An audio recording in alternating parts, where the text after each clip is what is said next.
the most vibrant AI platform in China. In the heart of CES, the self-proclaimed Google of China, Baidu, holds an event called Baidu World. Chief Operating Officer Qi Lu says Baidu is focused on accelerating artificial intelligence at what he calls China speed. The United States is still by far the best. However, the gap between China and the United States are closing, and they're closing fast. And what will give an edge to China is a much larger population and a fast-growing market. That allows for greater experimentation. On a live stream from Beijing, this was billed as the first ever self-driving parade, complete with sedans, minibuses, street sweepers, and delivery vehicles, all navigating without a human driver. Buddy, thank you very much for the delivery, especially in such a very cold morning. At CES, you'll also find Chinese startups like Copper, which began in Silicon Valley but moved to Beijing where it could draw from a wider pool of engineers. Copper has built mobile software and devices that monitor a woman's fertility cycle and later during pregnancy help to keep the mother and fetus healthy. I was trying to get pregnant, but I tried so hard for 4 years already. There is no product helping me to, get pregnant efficiently. A concept came in me that probably women need something, to get to know themselves well. And at this year's CES, virtual reality exhibits are actually down 30%, while augmented reality exhibits are up 20%. And part of that trend is the Shanghai company RealMax, which is just about to release this augmented reality headset. I slip it on and enter an entire new world. With a 100-degree range of view, the headset will have one of the largest fields of visions in the augmented reality industry. CES is also the place for many Chinese startups to get wider exposure to an international audience. My company first time show the product here, so very exciting and also nervous. Wu is from Shenzhen and has created an eye mask that monitors your sleep and uses information from the wearer's DNA to adjust lights and sound to foster better sleep. I hope through the sleep data and gene technology, I can find a new sleep gene to help people to get better sleep. So whether big or small, Chinese companies are increasingly choosing CES as a venue to pursue their entrepreneurial dreams. Mark New, CGTN, Las Vegas.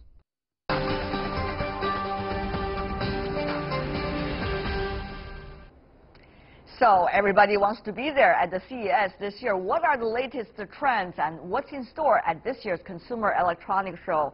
I'm joined by 3 panelists here in Beijing. We have Jay Huang, who is the founding partner of the J-Stone Capital and also former managing director of Intel China. Welcome, sir, back to our program. Thank you. And in Washington, D.C., we invited Ernest McDuffie, the founder and CEO of Global McDuffie Group. He's working mainly on the security issues. Welcome as well. And in Singapore, we have Zoe Chong, who's a technology reporter from CNET. Welcome. I want to start with you, Mr. McDuffie. CES is something that we all aspire to, right? I mean, everybody wants to be there. Everybody wants to try the new gadgets. But the most important thing are not the gadgets themselves, but rather what is really the new trend in the applications. What do you say? So it's really difficult to judge just what the specific new trends are each year. Yes. I think the more interesting thing is to look at the basic trends of research that leads to these new technologies. There's been a lot of advancement in computer hardware and software that have led to these new advances. So looking into the labs and the universities gives you an insight to what the future of CES would look like 5–10 years from now. Well, you would rather look at the labs and also the experiments that is going on right now rather than the CES. But the CES is about application, and AI, artificial intelligence, of course, is having a big day now around the world. Whether you call it hype or is it reality. Mr. Huang, what is your assessment about the CES reflection about this? I think for the AI, this year we see a lot of real applications. And Can we have some examples? Like, for example, smart speakers are coming from a lot of companies, and they're become even more smarter, and they can tell them, and they can answer questions, and then a lot of things, lots more involved with our daily life. For example, that's one. And I also see some like robots, like automatic vacuum cleaner, for example. Which has been with us for a long time already, but this time it's a different thing. Exactly. Previous year, you see the vacuum cleaner like at home, they're bumping into walls and etc. This year, a lot more intelligence, and they even have a radar built on, so they know and where to turn, not to hit the wall or furniture. Of course, these are only some of those examples of many things coexisting at the CES. But the thing is, you know, AI, artificial intelligence, Mr. Huang, is not just something we talked about anymore. It is really coming into the gadgets, coming into the application. But this is also a time when ethical and legal issues related to artificial intelligence, related to the internet, related to the high-tech companies are really coming to a high level. So how is that having an impact on our way of looking at CES? I think people are worried about and talk about the most is the privacy, because all the AI is based on data, based on our data. Yes. So on our like, for example, where we live, our preference and habit, etc. All those and we don't even know who has our data. Exactly. And what are they going to use with our data, and what are they going to do with us? With our data. Exactly. And then we see a lot of our data get used without our notice, and as you pointed out. On the other hand, it's because of those big data availability that really stimulates a lot of innovation and make AI a lot more useful and also a lot more closer to our life and bring pretty good experiences. Right. Mr. McDuffie, I want to come back to you because we discussed this a lot about the legal issues, you know, privacy issues. Of course, you brush it off because you're a security guy. But the thing is, you know, this year's CES is being held with a lot of debate, unlike before. For example, about the role of Facebook in a political campaign. You got more investigations about that. More people have realized the concrete impact it is having. So what does that mean for, you know, even that exhibition like CES? And what does it mean for future's choice of direction for high-tech development? Mr. McDuffie. Yeah, I believe you're right. The impact of artificial intelligence is great now, and we're seeing it increase as we move forward. The conflicts between ethical and legal and privacy issues will also continue to become more front stage and more important to the everyday person as we move forward. I think the big thing, though, to look for are the unknowns. Big data and computer science and artificial intelligence are combining to produce capabilities that we couldn't even predict 5-10 years ago. And so the things that are going to change, they're changing so rapidly now, and that speed of change is actually accelerating. So it's going to become even more difficult for political privacy groups to stay apace of the technological capabilities that are going to come down the pike out of these laboratories and research facilities in the future. And we do not know actually how those are being applied to some even the gadgets that's being used, and eventually as the gadgets being updated, what impact it would have on our lives and on the others' lives. So I want to go to you, Zoe Chong. You're a reporter on the ground. What do you say from your professional perspective about CES this year with this big background? At CES this year, definitely we are seeing a lot of artificial intelligence as a very big topic encompassing across a lot of different areas. But in addition to all the other things that the other two panelists have mentioned, we are actually looking at self-driving cars as well. So for example, a Chinese startup called Byton, they have actually developed one that is slated, not quite, but likely to launch in 2019, and that actually features swiveling front seats where passengers can actually turn around and talk to their friends even when the car is driving itself. Well, self-driving cars also is something. Yes, self-driving cars also is something that has been talked a lot, and there is also some very clear ethical and legal issues that have not been solved. So here's a question, Mr. McDuffie. How will that debate interact with the real technology development and the application of technologies. As we all know, many car companies, self-driving car developers, whether it's Google or Baidu or Tencent and others, are thinking about how to do that discussion while at the same time still develop the technology, and how to interact with the society to articulate about that. Mr. McDuffie, what do you make of it? Yeah, I think the development is going to continue regardless of the success of the debate about the legal issues. What's going to drive it is the efficiencies, the life-saving factors. I mean, in the United States alone, about something like 50,000 people a year get killed in automobile accidents, and almost 80–90% of those are all human factors involved. So if you eliminate that human factor, you're going to save a lot of lives, money, resources. That's going to drive the technology forward.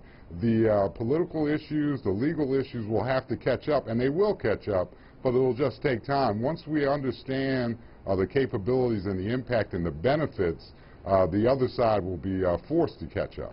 Do you believe in the naturally catching up, so-called, Dr. Huang? I think so. I think another thing is, think about in China, because the big data is more available, arguably in China. So the Chinese innovators, and they have more access to big data, they have more opportunity to practice their AI algorithm. So China could be a leading country in terms of artificial intelligence and applications in self-driving cars and also in other areas as well. But Mr. Huang, here is an argument some people would raise. Yes, China has the biggest market and certainly has the biggest pool of data, and it's a very active place with all of these data appearing in billions every day. But the question is, China is also a country that is new for the rule of law, that is new for the protection of privacy. So what would this enormous amount of possibilities interact with still lack of framework yet? What would that mean eventually? You're right. I think lack of those governing or law or etc. will create potentially problems. But on the other hand, they also create more opportunities. I think finally it's up to how we are going to find a right balance, for example. Right balance, that's easily said than done, isn't it? Having said that, what about the Chinese tech companies? We see a huge number of them, ladies and gentlemen, at this year's CES, almost a third, even leading to half of those participating at this year's event. What does it say, Ms. Chong, since you're a reporter, what does it say to you? It definitely shows China's position in the tech industry. It is, like some people have said, it is known as in the show itself, it's been known as the China Electronics Show in some publications. But that's also because people are seeing China, as in CES, as a platform for China to actually flex its tech muscles. Really, it is China flex the tech muscle, or it's only applications? And Chinese are very good at applications in the minor way and in the innovative way as well. Dr. McDuffie? Yeah, I agree. I think part of it is being driven by the huge market that China represents. So you're at a consumer electronics show, so it's all market-driven forces. But from a technology position, this idea that big data is a domain better fit for China, I think it's really more a global phenomenon.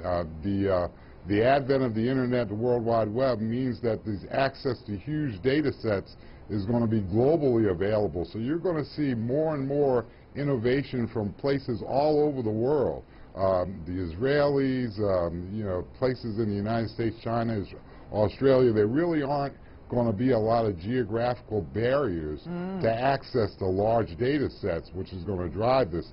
So I think you're going to see future electronics shows being even more diverse, more Chinese companies because of the huge marketplace, and more presence of companies from other places that you wouldn't have expected. Because the computer allows you to do this kind of innovation anywhere. Well, we hope that is the case. Less national batteries, more real competitions. Dr. Wang? Absolutely. I personal view is that given China's huge market and also big data availability and perhaps a less regulated environment, I think that the application in China is going to grow very, very fast and make China one of the leading countries in AI and other technology development. You mean application or technology development purely? Both. Application and also some fundamental technology development also coming from China because, China is more closer to the big data. That's definitely is going to stimulate a lot of technology development. Just follow up on that, Dr. Huang. As a result of this competition, as a result of different market sizes, people have been arguing whether there is likely to be more open or more closed in a way when it comes to development of technologies, when it comes to shares of talents, when it comes to share of information, particularly in some of the most crucial areas. In AI, we have noticed certain trends like that among countries, but the question is, will that have an impact on gadgets and applications such as the CES in the future, Mr. Huang? You're absolutely right. And then without open and any country cannot develop their technology through the isolation. And so open to the world is the key. And we see some of the encouraging signs, for example, and Google and coming back to China with their AI. That's an indication to say, okay, the door is still open. We expect to see more and more those collaboration between Chinese innovators and also U.S. and global innovators as well. Okay, Mr. McDuffie, your thought? Yeah, I agree 100%. Openness, the academic and the scientific communities are already globally open and international in nature. So particularly from a fundamental research standpoint, the more open, the more connected you are with the rest of the world, the better chance you're going to have to be at the leading edge of the crest of any new technology. And certainly it's going to allow for entrepreneurship on a global scale to take off, which is going to have major impacts across the planet. China certainly has the opportunity to play a leading role because of its market share, of its developing middle class, and the big data, all the things that have been mentioned. I think China's in an excellent position to move forward there, but you have to be open and embrace the global community. We hope that is the case with China. We hope that is also the case with the United States. Having said that, though, CES is also one of those rare occasions where we look at the future trend of technologies, because those that are making gadgets are really also thinking about what's the next step. So this year, people are looking at quantum computing. We remember quantum physics was quite hot over the past few months. So, Dr. McDuffie, will that be the future trend from your perspective? Usually, how sensitive really is CES toward these possibilities of the future? Yeah, absolutely. Quantum computing is going to be huge. If you look at Moore's law, which started back in 1965, with the increasing density of electronic circuitry, the number of transistors you can put in one place has doubled every 18 months to 2 years for the last 50 years, and probably will continue for at least the next 5 or 10 years. That increasing compute power makes capabilities available for gadgets and technologies that have never been there before, in terms of miniaturization and power. So that's going to continue to a point. And then the quantum mechanics of quantum computing is going to allow you to take, excuse the pun, but a quantum leap into even newer capabilities and more fantastical things that we can't even imagine today. We can't even imagine. It's always said these days. Ms. Chong, your thought, very briefly? Quantum computing, that is definitely a very interesting area, but as with all other innovations, it will take time to really develop, but there is definitely a very great interest right there. There is a big interest right there. Dr. Huang? In the past half centuries, all those and new technology development are powered by Moore's law. And now people are starting to worry about the Moore's law, how long they can continue to play. Yeah. And right now, that's quantum computing. They may or may not be available in the next, whatever years, but at least they give people hope. There's still a new technology coming in the horizon. Okay. Ladies and gentlemen, at the end of our discussion, I really want to ask you, in fact, a very urgent question. If you got a chance to go to CES, what kind of gadget would you like to bring home? Let's go with Mr. McDuffie first. And this year, probably the next as well. Go ahead. Yeah, I'm particularly interested in real-time language translation, the kind of universal translator that you see in Star Trek. I'm doing business now in China a lot, and my Mandarin is very lacking, so it would be very nice if I could have an earbud that allowed me to, converse fluently in Mandarin. There we go. But traveling to China would help even more. Thank you, sir. So, let's go to Ms. Chong. What about you? For myself, I'm actually pretty interested in the big screens that have actually been showcased at the show itself. So Samsung, for example, they have a massive 146-inch TV, and it's actually modular, yes, so you can adjust the size according to your preferences. Okay. And we've also seen a rollable TV from LG that's 65-inch big, so when you don't actually need to use it, you can roll it away to about the size of my face, so that's pretty cool in itself. I hope you're all watching World Inside with Tian Wei on those TVs, big screen or small screen. But anyway, last but certainly not least, Mr. Huang. Okay, previously people are talking about VR and AR. I think that this year the new hot name is MR, called mixed reality. So I will bring an MR and glass and with me and coming back to home. All right. Jay Huang, Ernest McDuffie, and Zoe Chong, thank you so much for briefing us about the latest CES trends, and have great fun. Thank you so much for being with us. Really appreciate it.